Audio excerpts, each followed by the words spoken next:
Bayangin ini, radiasi nuklir bisa merusak tubuh kita hanya dalam beberapa detik, tanpa ada tanda-tanda sebelumnya, tanpa rasa, tanpa bau, tapi dampaknya bisa mematikan dan merusak sel-sel tubuh secara permanen. Ini bukan cerita fiksi, ini nyata. Sebahaya apa radiasi nuklir sebenarnya?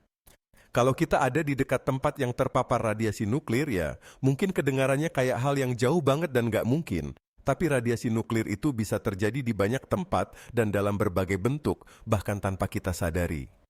Di video kali ini kita bakal ngobrol tentang seberapa bahaya sih radiasi nuklir itu. Apakah yang kita tahu selama ini tentang bahaya nuklir itu benar-benar sesuai dengan kenyataannya?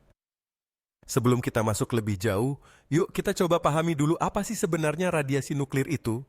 Secara sederhana, radiasi nuklir adalah bentuk energi yang dipancarkan oleh bahan-bahan radioaktif, seperti uranium, cesium, atau iodin. Nah, radiasi ini bisa berupa partikel kecil yang nggak bisa kita lihat atau rasakan, tapi dampaknya bisa sangat besar.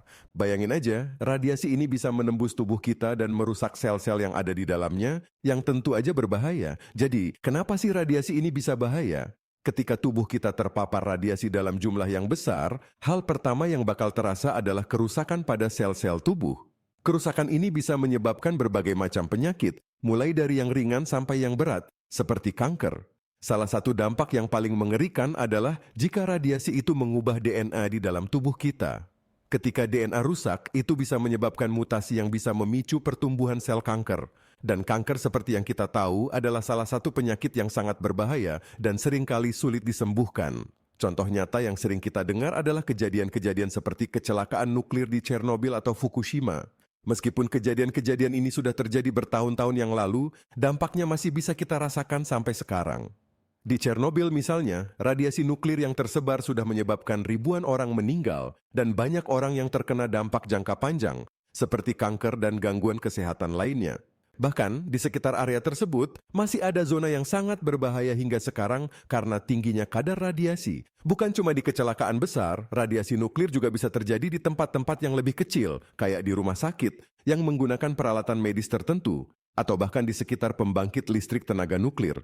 Kalau kita bicara tentang pembangkit listrik, di beberapa negara seperti Jepang, ada pembangkit yang menggunakan reaktor nuklir untuk menghasilkan listrik.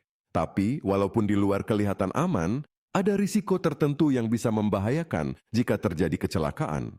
Inilah kenapa banyak negara yang terus berusaha meningkatkan teknologi keamanan untuk menghindari hal-hal buruk terjadi. Dan nggak cuma manusia aja yang bisa terpapar radiasi, lingkungan juga ikut terdampak. Radiasi nuklir bisa merusak tanah, air, dan udara. Bahan-bahan radioaktif yang terlepas ke lingkungan bisa mencemari sumber daya alam dan membahayakan makhluk hidup lain. Misalnya, ikan yang ada di sekitar daerah Fukushima atau tanaman yang tumbuh di sekitar area Chernobyl bisa terkontaminasi oleh radiasi dan pada akhirnya memengaruhi ekosistem di sana. Tapi bukan berarti radiasi nuklir itu sepenuhnya buruk. Ada banyak teknologi yang mengandalkan radiasi untuk tujuan positif, seperti untuk pengobatan kanker atau bahkan untuk riset ilmiah.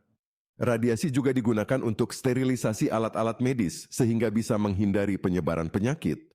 Jadi, masalah utamanya adalah seberapa besar dosis radiasi yang kita terima dan bagaimana cara kita mengelolanya agar nggak berdampak buruk bagi kesehatan dan lingkungan. Jadi, seberapa bahaya radiasi nuklir? Bisa sangat berbahaya terutama jika terpapar dalam jumlah besar dan dalam waktu yang lama. Meskipun begitu, kita juga nggak bisa mengabaikan manfaat dari radiasi yang digunakan untuk keperluan medis atau energi, asalkan kita bisa mengelola dan mengontrol risikonya dengan baik. Yang paling penting, kita perlu terus meningkatkan kesadaran akan potensi bahaya radiasi, agar bisa menghindari kejadian-kejadian yang tidak diinginkan di masa depan. Buat kalian yang penasaran lebih lanjut tentang topik ini, jangan lupa subscribe dan nyalakan notifikasi, ya? Kalau kalian punya pertanyaan atau pengalaman terkait radiasi nuklir, tulis aja di kolom komentar. Sampai ketemu di video selanjutnya.